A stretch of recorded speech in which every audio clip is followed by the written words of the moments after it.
சாந்தி. இன்றைக்கு சிவ பகவானுடைய அவ்யக்த மகா வாக்கியம், தேதி 3/9/2023।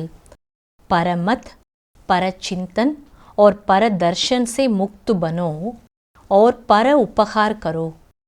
பரமத் மாற்றானுடைய வழி, பரச்சிந்தனை மற்றும் பிறரை பார்ப்பது, இதிலிருந்து முக்தி அடையுங்கள் மற்றும் பர உபகாரியாகுங்கள், பிறருக்கு உபகாரம் செய்பவர் ஆகுங்கள்।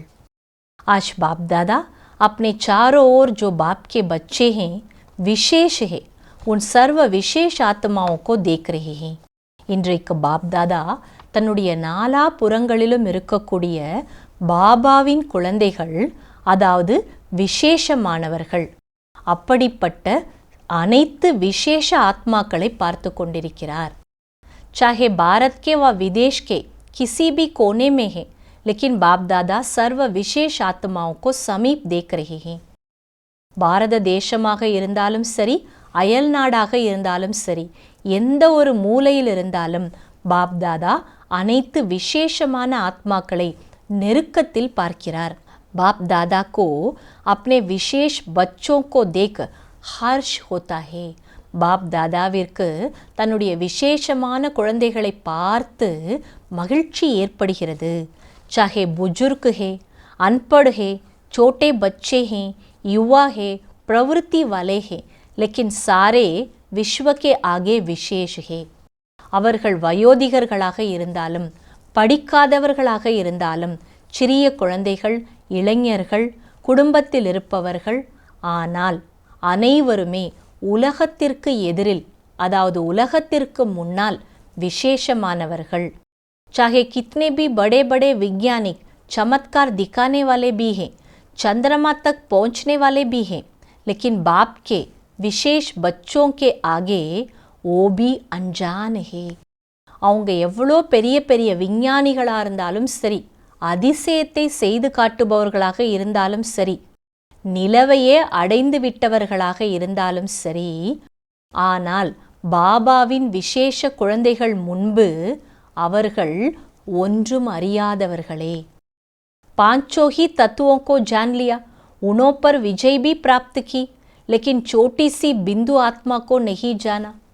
அவங்க 5 தத்துவத்தையும் தெரிஞ்சுக்கிட்டாங்க, தத்துவத்தின் மீதே வெற்றி அடைஞ்சிட்டாங்க, ஆனாலும் சின்னஞ்சிறிய இந்த புள்ளியான ஆத்மாவை பற்றி அவங்க தெரிஞ்சுக்கவே இல்லை। यहाँ छोटे बच्चे से भी पूछेंगे तुम कौन हो तो क्या कहेगा। ஆனால் இங்கே சின்ன குழந்தைங்கள்ட்ட போய் கேளுங்க, பாபா வீட்டில் நீங்கள் யார், உடனே அந்த குழந்தை என்ன சொல்லும், ஆத்மாவும் கहेंगेना, நான் தான் ஆத்மான்னு சொல்லும் இல்லையா। ஆத்மா कहाँ रहती है वो भी बताएगा, ஆத்மா எங்கே இருக்கோ அதையும் சொல்லும்। और वैज्ञानिक से पूछो आत्मा क्या है, ஆனால் விஞ்ஞானிகள் கிட்ட போய் கேளுங்க ஆத்மானா என்ன அப்படின்னு, ஆத்மா के ज्ञान को अभी तक जान नहीं सके।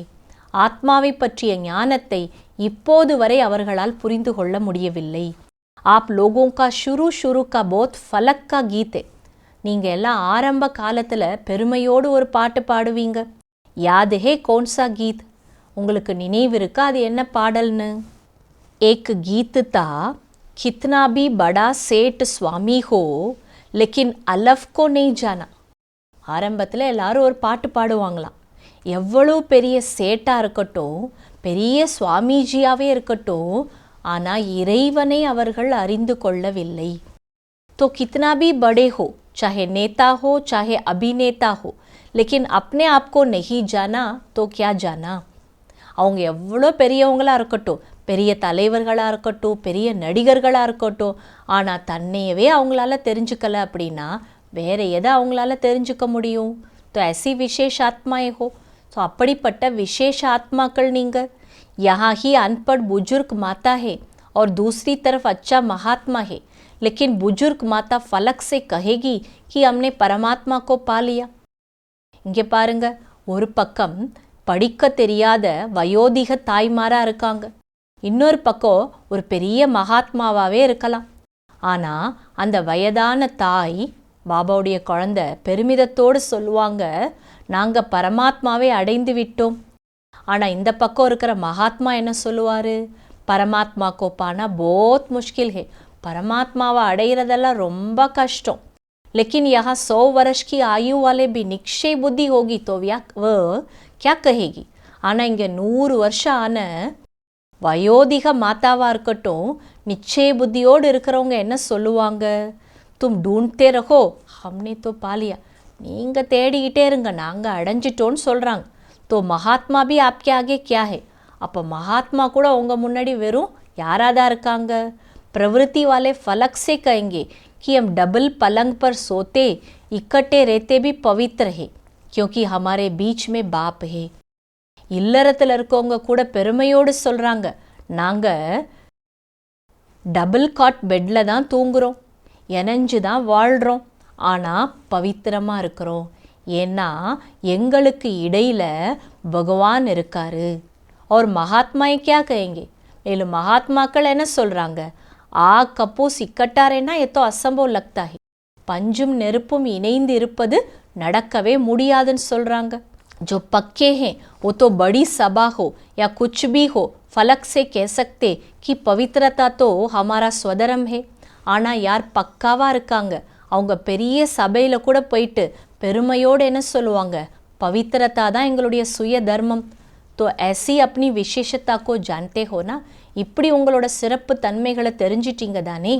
कई बच्चे ऐसा भी करते हैं, நிறைய குழந்தைங்க இப்படியும் செய்கிறாங்க. जब तक बाप से मिलने का 1 साल पूरा नहीं होता सबको पता है कि ये निक्षय पक्का है. நிறைய குழந்தைங்க சொல்கிறாங்களாம், எப்போது வரைக்கும் பாபாவை சந்திப்பதற்கான அந்த 1 வருடம் நிறைவடையவில்லையோ எல்லாருக்குமே தெரியும் நியமங்கள் உறுதியாக இருக்கணும். तो मधुबन में आने तक तो ठीक रहते हैं, मधुबन வர்ற வரைக்கும் சரியாக இருக்காங்க. लेकिन देख लिया पहुँच गई तो कई वापस जाकर अलबेले भी हो जाते. ஆனால் இங்கே வந்துட்டாங்க, பாபாவையும் பார்த்துட்டாங்க, திரும்பி போய் என்ன ஆயிடுறாங்களாம்? கேர்லெஸ் ஆயிடுறாங்க. लेकिन सोचो कि पवित्रता की प्रतिज्ञा किससे की, ஆனால் யோசிச்சு பாருங்க, பவித்திரதாவோட உறுதிமொழியை நான் யாருக்கு கொடுத்துருக்கிறேன்? बाप से की ना, பாபாவுக்கு தானே கொடுத்துருக்கிறேன். बाप का फरमान है ना, இது பாபாவுடைய கட்டளை அல்லவா? तो बाप से प्रतिज्ञा कर, फिर अगर अलबेले होते तो नुकसान किसको होगा? பாபாட்ட உறுதிமொழி கொடுத்துட்டு கவனக்குறைவாக இருந்தா யாருக்கு நஷ்டம்? आज बाप दादा देख रहे थे कि बच्चों के पुरुषार्थ का समय वेस्ट क्यों जाता है. இன்றைக்கு பாப் தாதா பார்க்குறாங்க, குழந்தைங்களோட புருஷார்த்தத்திற்கான நேரம் ஏன் வேஸ்ட்டாக போகுது. चाहता कोई नहीं है, सब चाहते हैं हमारा समय सफल हो. யாரும் விரும்பலை, எல்லாருமே என்னதான் விரும்புகிறாங்க? நம்முடைய நேரம் பயனுள்ளதாக இருக்கணும்னு தான். लेकिन बीच बीच में कहाँ आधा घंटा, कहाँ 15 मिनट, कहाँ 5 मिनट वेस्ट चला जाता है. ஆனால் இடையிலேயே சில நேரங்களில் அரை மணி நேரம், 1/4 மணி நேரம், 5 நிமிஷம்னு டைம் வேஸ்ட் ஆகிடுது. तो उसका कारण क्या, அதோட காரணம் என்ன? आज बाप दादा ने देखा कि मेजॉरिटी का विशेष पुरुषार्थ जो कम या ढीला होता तो उसके 3 कारण है. இன்றைக்கு பாப் தாதா பார்க்குறாராம், மெஜாரிட்டி விசேஷமாக புருஷார்த்தத்தில் குறைவு ஏற்படுது அல்லது ரொம்ப வந்துட்டு அதில் தொய்வு ஏற்படுதுன்னா அதுக்கு முக்கிய காரணங்கள் 3. पहला, முதலாவது, चलते चलते श्रीमत के साथ साथ आत्माओं की परम मत मिक्स कर देते हैं. போக போக கொஞ்ச நாளில் ஸ்ரீமத்தோடு சேர்ந்து மற்ற ஆத்மாக்கள் சொல்கிறத, அதாவது பரமத்தை கலந்து விடுகிறார்கள். कोई ने कोई बात सुना दी और आप समझते हो कि सुनाने वाला तो अच्छा सच्चा महारथी है और आपका उस पर फेथ भी है. யாராவது ஏதாவது ஒரு விஷயம் சொல்கிறாங்க, நீங்கள் நினைக்கிறீங்க சொல்கிறவங்க நல்லவங்க, பெரிய மகாரத்தியாக இருக்காங்க, உங்களுக்கு அவங்க மேலே நம்பிக்கை இருக்குது. जब ऐसी कोई आत्मा आपको कोई ऐसी बातें सुनाती है जिसमें इंटरेस्ट भी आता है, समाचार तो अच्छा है. ஸோ அப்படிப்பட்டவங்க ஒரு விஷயம் சொல்கிறாங்கன்னா உங்களுக்கும் அதில் இன்ட்ரெஸ்ட் வந்துடுது, நியூஸும் நல்ல நியூஸாக இருக்குது. जैसे संसार समाचार अच्छा लगता है ना, तो ब्राह्मण संसार का समाचार भी अच्छा लगता है. எப்படி உலகத்தோட செய்தியை கேட்குறது பிடிக்குது, அதுபோல் பிராமண உலகத்தோட செய்தி கூட சில பேருக்கு ரொம்ப பிடிக்குது. तो आपने उस पर फेथ रख करके वो बात सुन ली, माना अपने अंदर संभाली. அப்போ நீங்கள் அவங்க மேலே நம்பிக்கை வச்சு அவங்க சொல்கிற அந்த விஷயத்தை கேட்டுட்டிங்கன்னா உங்களுக்குள்ளே அந்த விஷயத்தை நிறைச்சிட்டிங்க. கட் நீக்கியா, அவங்க சொல்கிறப்ப நீங்கள் என்ன பண்ணலை, அதை தடுக்கலை. तो बात सच्ची भी है, समाचार सच्चा भी होता है, सब झूठा नहीं होता है. அந்த விஷயம் உண்மையாக கூட இருக்கலாம், செய்தி உண்மையாக கூட இருக்கலாம், எல்லாமே பொய்ன்னு சொல்ல முடியாது. कोई सच्चा भी होता है, लेकिन बाप का फरमान क्या है, அது உண்மையாகவே இருக்கட்டும். ஆனால் பாபாவோட கட்டளை என்ன, कि ऐसा समाचार भले सुनो, ये है फरमान. இப்படிலாம் நல்ல நியூஸ் சொல்கிறாங்க, உண்மையான நியூஸ் தானே சொல்கிறாங்க, அதெல்லாம் கேட்கலாம். அப்படி கட்டளை கொடுத்துருக்காரா என்ன, நஹி கிடையாது.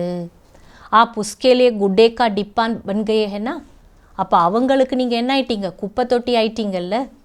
जो भी ऐसा समाचार होगा वो आपके पास ही आकर सुनाएगा, क्योंकि आपने सुना.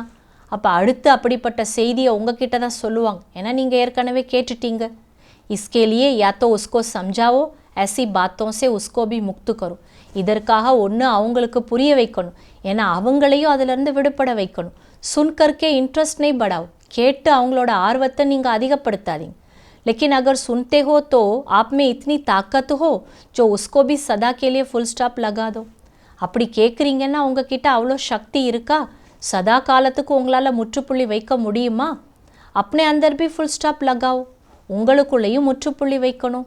जिस व्यक्ति का समाचार सुना उसके प्रति दृष्टि में व संकल्प में भी घृणा भाव बिल्कुल नहीं हो.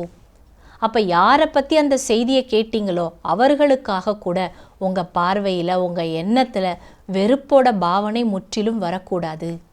इतनी पावर आप में है तो ये सुनना नहीं हुआ, उसका कल्याण करना हुआ. அவ்வளோ சக்தி உங்ககிட்ட இருந்தால் அந்த விஷயத்தை கேட்கறதுக்காக கேட்டிங்கன்னு இல்லை, அதில் நன்மையும் இருக்கும். लेकिन रिजल्ट में देखा जाता है, ஆனால் ரிசல்ட்டில் பார்த்தா என்ன இருக்கா, मेजॉरिटी तोड़ा तोड़ा किचड़ा इकट्ठा होते होते ये घृणा भाव या चाल चलन में अंदर आ जाता है.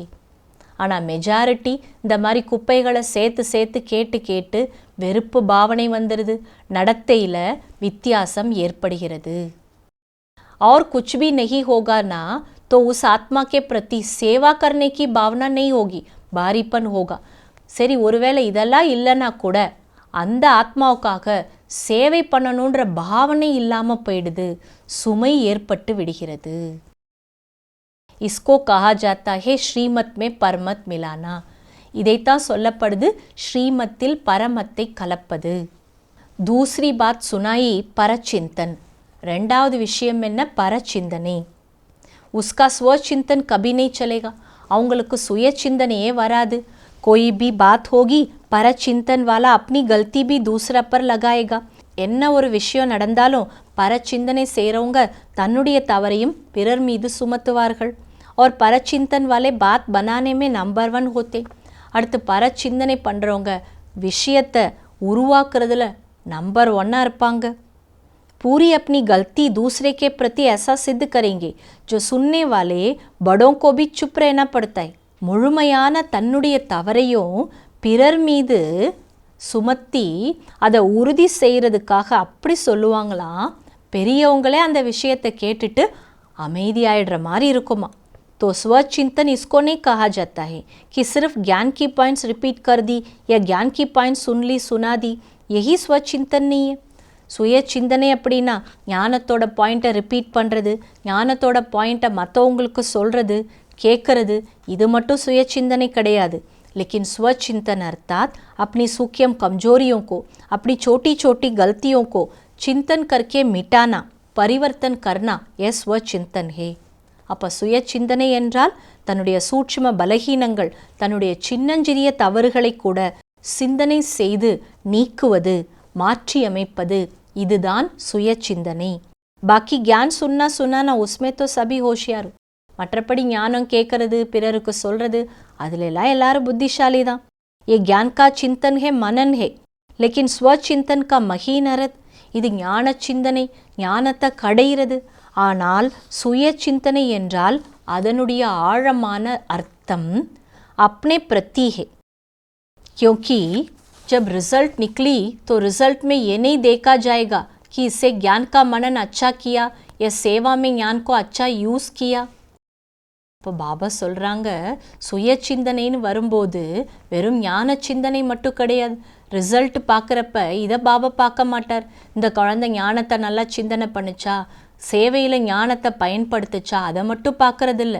इस रिजल्ट के पहले स्वचिंतन और परिवर्तन. அந்த ரிசல்ட்டுக்கு முன்னாடி எதை பார்ப்பாரு? சுயத்தை பற்றிய சிந்தனை மற்றும் தனக்குள் மாற்றத்தை கொண்டு வருது. ஸ்வச்சிந்தன் கர்னேக்கு அர்த்த ஹி ஹே பரிவர்த்தன் கர்னா. சுய சிந்தனை செய்வது என்றாலே அர்த்தம் என்ன? தனக்குள் மாற்றத்தை கொண்டு வருவது. தீஸ்ரி பாத்யே பரதர்ஷன். மூன்றாவது விஷயம் என்ன? பரதர்ஷன், பிறரை பார்க்கறது. दूसरों को देखने में मेजॉरिटी बहुत होशियार है. மற்றவங்கள பார்க்குறதுல மெஜாரிட்டி குழந்தைங்க புத்திசாலியாக இருக்காங்க.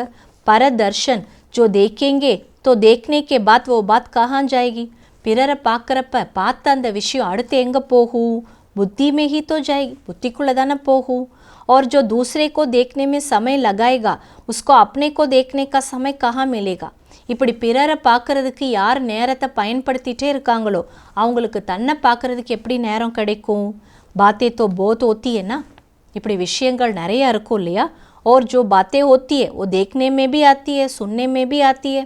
जितना बड़ा संकटन उतनी बड़ी बातें होती है. எவ்வளோ விஷயங்கள் நடந்துட்டு தானே இருக்கும். பார்க்குறதுக்கும் தென்படும், கேட்கவும் வரும். உங்களுக்கு எவ்வளோ பெரிய குழுவில் இருக்கோ அவ்வளோ பெரிய பெரிய விஷயங்கள் நடந்துட்டு தான் இருக்கும். ये बातें क्या होती, क्यों होती है? இந்த விஷயம்லாம் ஏன் நடக்குது? கை சோச்தே ये बातें होनी नहीं चाहिए.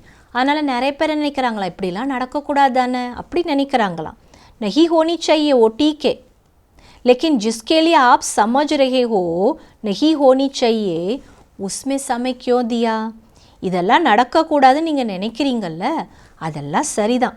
ஆனால் எதற்காக நீங்கள் புரிஞ்சிட்டீங்க இல்லையா இதெல்லாம் நடக்கக்கூடாதுன்னு, அதை பார்த்து நினைக்கிறதுல உங்கள் நேரத்தை ஏன் நீங்கள் அதில் கொடுக்கணும்? और ये बातें ही तो पेपर है. இந்த விஷயங்கள் தான் உங்களுக்கான டெஸ்ட் பேப்பர். जितनी बड़ी पढ़ाई उतने बड़े पेपर भी होते. எவ்வளோ பெரிய படிப்பு அவ்வளோ பெரிய டெஸ்ட் பேப்பரும் இருக்கும். ये वायुमंडल बनना ये सबके लिए पेपर भी है. இப்படி வாயுமண்டலத்தை உருவாக்குறது இதுதான் உங்களுக்கான டெஸ்ட் பேப்பர். कि परमत या परदर्शन या परचिंतन में कहाँ तक अपने को सेफ रखते हैं. பரமத், பரதர்ஷன், பரச்சிந்தனையிலிருந்து எவ்வளோ தூரம் தன்னை பாதுகாப்பாக வச்சுக்கிறோம். दो बातें अलग है. ரெண்டு விஷயங்களும் தனிப்பட்டது. அதாவது एक है जिम्मेवारी, ஒன்று பொறுப்பு. जिसके कारण सुनना भी पड़ता है, देखना भी पड़ता है. நீங்கள் அந்த பொறுப்பில் இருக்கீங்கன்னா அந்த விஷயத்தை கேட்கணும், பார்க்கணும். तो उसमें कल्याण की भावना से सुनना और देखना. அப்போ அதில் பொறுப்பில் இருக்கிறப்ப நன்மைக்கான பாவனையோடு கேட்கணும், பார்க்கணும். ஜிம்மேவாரி ஹே, கல்யாண் கி பாவனா ஹே, ஓ டீக் ஹே. உங்களுக்கு பொறுப்பு இருக்குது, நன்மை என்ற உணர்வோடு நீங்கள் கேட்குறீங்கன்னா அது சரி. लेकिन अपनी अवस्था को हलचल में लाकर देखना, सुनना या सोचना रॉन्ग है. ஆனால் தன்னுடைய ஸ்திதியை குழப்பத்தில் கொண்டு வந்துட்டு அதை பார்க்கறது, அந்த விஷயத்தை கேட்கறது, அதே விஷயத்தை நினச்சிட்ருக்கிறது அது தவறு. तो आज का पाठ क्या हुआ? இன்றைய பாடம் என்ன? परमत, परचिंतन और परदर्शन, इन तीनों बातों से मुक्त बनो. परमत, परचिंतனை, परदर्शन, இந்த மூணுலேருந்து முக்தி அடைஞ்சிடுங்க. एक बात धारण करो, அதுக்கு பதிலாக ஒரு விஷயத்தை தாரணை பண்ணணும். ஓ ஏக் பாத் ஹே பர உபகாரி பனோ. அந்த ஒரு விஷயம் என்ன? பர உபகாரி ஆகுவது, பிறருக்கு உபகாரம் செய்கிறது. तीन प्रकार की पर को खत्म करो और एक पर उपकारी बनो. மூன்று விதமான இந்த பர என்ற வார்த்தையை முடிச்சிடுங்க. ஒரே ஒரு பர உபகாரியை வச்சுக்கோங்க. अच्छा, நல்லது. वरदान, महावीर बन, संजीवनी बूटी द्वारा मूर्छित को सुरजित करने वाले शक्तिवान भव. மகாவீராகி சஞ்சீவினி மூலிகை மூலமாக மூர்ச்சி அடைந்தவர்களை விழிப்படைய வைக்கக்கூடிய शक्तिशाली भव. जैसे सूर्य स्वयं शक्तिशाली है तो चारों ओर अपनी शक्ति से प्रकाश फैलाता है. எப்படி சூரியன் தான் சக்திசாலியாக இருக்குன்னா நாலா பக்கமும் தன்னுடைய சக்தியை ஒளிய பரவச் செய்து, ऐसे शक्तिवान बन अनेकों को संजीवनी बूटी देकर मूर्छित को सूर्जित बनाने की सेवा करते रहो. तब कहेंगे महावीर. அப்படி நீங்கள் சக்திவான் பலசாலியாகி அனைவருக்கும், அதாவது அநேக ஆத்மாக்களுக்கு சஞ்சீவினி மூலிகை கொடுத்து மூர்ச்சி அடைந்தவர்களை வெளிப்படைய வைக்கும் சேவை செய்யுங்கள். அப்போதுதான் மகாவீரன் என்று உங்களை சொல்ல முடியும். சதா ஸ்மிருதி ரக்கோ கி ஹமே விஜய் ரேனா ஹே. சதா நினைவில் வச்சுக்கோங்க, நான் வெற்றியாளனாக இருக்க வேண்டும்.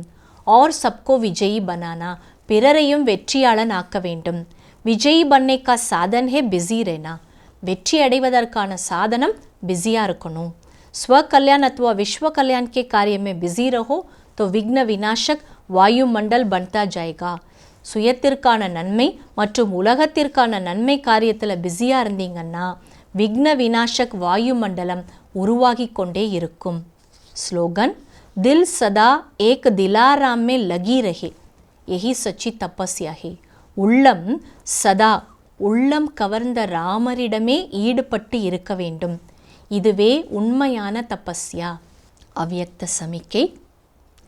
எப்படி லௌகீக வாழ்க்கையில் தாய் தந்தையின் பாலனை மூலமாக சக்திசாலியாக உருவாக்கப்படுகிறார்களோ அதன் மூலமாக அவர்கள் எப்படிப்பட்ட பிரச்சனையையும் எதிர்நோக்க முடிகின்றது. சதா ஆரோக்கியமாக இருப்பது, சதா சம்பத்திவானாக இருக்கிறார்கள். அதேபோல் நீங்கள் சிரேஷ்ட ஆத்மாக்கள், ஜகத்தின் தாய், எல்லையற்ற தாயாகி ஒவ்வொருவரையும் அப்படிப்பட்ட சக்திசாலி ஆக்குங்கள். அப்போது அவர்கள் தன்னை விக்ன விநாசக்காக சக்தி சம்பன்னமான ஆரோக்கியமாகவும் செல்வந்தராகவும் தன்னை அனுபவம் செய்வார்கள். அச்சா. ஓம் சாந்தி.